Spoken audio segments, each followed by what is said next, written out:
Good morning and welcome to Sanur Bali. This is actually a little street dog. Well, they're a beach dog. They live here. Um, it's one of my favorite things about Bali is that there's a lot of stray dogs, but they get fed well on the beach. They've got a pretty nice life. Anyway, this morning, thank you for joining me. I wanted to talk a little bit more about yoga. And of course, as I mentioned, we're in Sanur Bali, and it's just a beautiful place. The sun has just come up. People here get up super early. You can see the beach before sunrise is packed, and it's not with tourists, it's with the locals. There's a lot of expats that live here as well, which is lovely. As you can see, walking by is going to be another dog and their owner. Love it.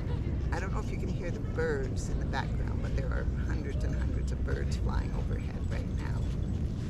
Anyway, talking about yoga, let's talk a little bit about yoga and what yoga is like here in Bali. A lot of people do come to Bali for yoga. A lot go to Ubud, which is the cultural center of Bali. I actually prefer Sanur, but that's because it's got this beautiful 7-kilometer beach walk, which goes from one end of the main road to the other end. So you could literally walk along. You can bike. There's electric bikes here, although I still can't figure out why you'd need an electric bike on a flat walking path, but that's neither here nor there. Sanur actually is a quiet community. It's got a beautiful beach, of course. As I mentioned, with the 7-kilometer walk, that means the beach is a 7-kilometer beach as well. It goes from one harbor to the other harbor. And in between, there's a lot of fishing boats that are here that go out. You know, those pangas. I don't think we have any in our view here. You can tell right now that it's low tide most of the time. This log would be underwater. It's soaking wet. The high tide comes up a lot further. What is there to do in Sanur? Well, pretty well everything that you would want to do. For us, it's a lifestyle. We live here. We're going to be living here for 6 months of the year, so we get involved with the community and some of the local charities, for instance. Peter's huge in the motorcycle club. He's a friend of what I like to call the Geezer Motorcycle Club. So he's getting out for lots of rides and just fellowship. I mean, you can walk from our homestay. He can walk right over to the clubhouse, which is lovely. And I do enjoy going every now and again as well, just to listen to all the banter. It's a lovely restaurant. Also, it probably serves the best beef in Sanur. The owner is a Kiwi former butcher, so he's got lots of contacts and knows how to serve up a really good steak. The nightlife here is not live and active. If you were looking for something more partyish or upbeat, you would go to Kuta.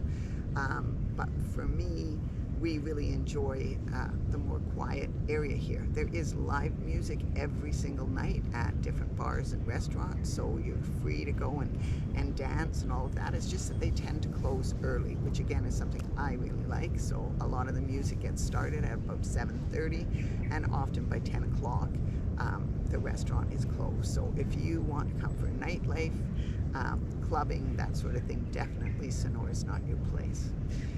There's lots of hotels that are located at the further end of the beach that are beautiful big hotels.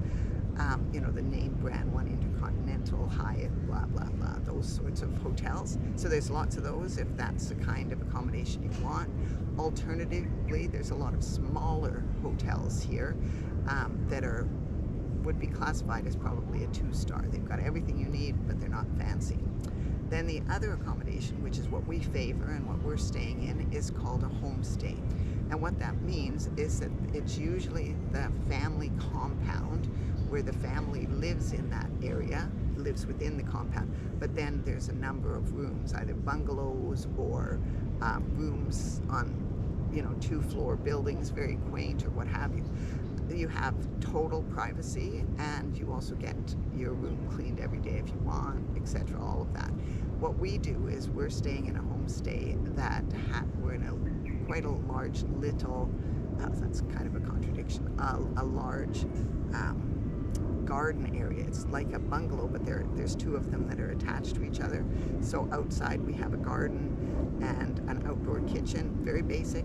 Everything's very basic, but walled in. And then on the inside, of course, we have a king-size bed and lots of room, so we can set up our desks. And I sit outside. I sit out in the outdoor office by the kitchen, and Peter sits inside. So there's lots of choices. The rates here are so reasonable. I get asked that all the time. What's the cost of living like? It's very, very, very affordable.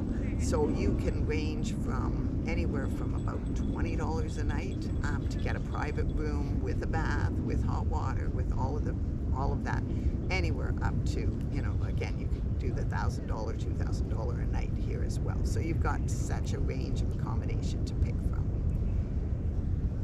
There's a lot of people, when they come, they do try to stay for a bit longer, because of course if you're coming from North America, it's a pretty long flight.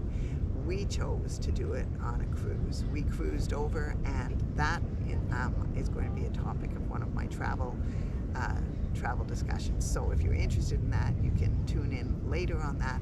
And if you have any questions about Sanur, let me know. I will speak more about Bali in general, other than just what there is to do here in Sanur and the accommodation. But please, if you've got any questions, please feel free to ask me. So thanks again for tuning in for Diana's Yoga Travel Talk. Here we go. Here's our local dogs. It's just so lovely that they just wander around, but sometimes they don't always get along with one another. And you'll wonder, you'll say, well, how can they be beach dogs? They've got a collar on. Well, what the collar means is that they've been vaccinated. So once they get vaccinated, they get a collar on. So it's not like at home where it means somebody owns this dog. This dog is a beach dog and comes and goes along with me on my morning walk. Anyway, thanks again. Look forward to you tuning in next time. GoPro, stop.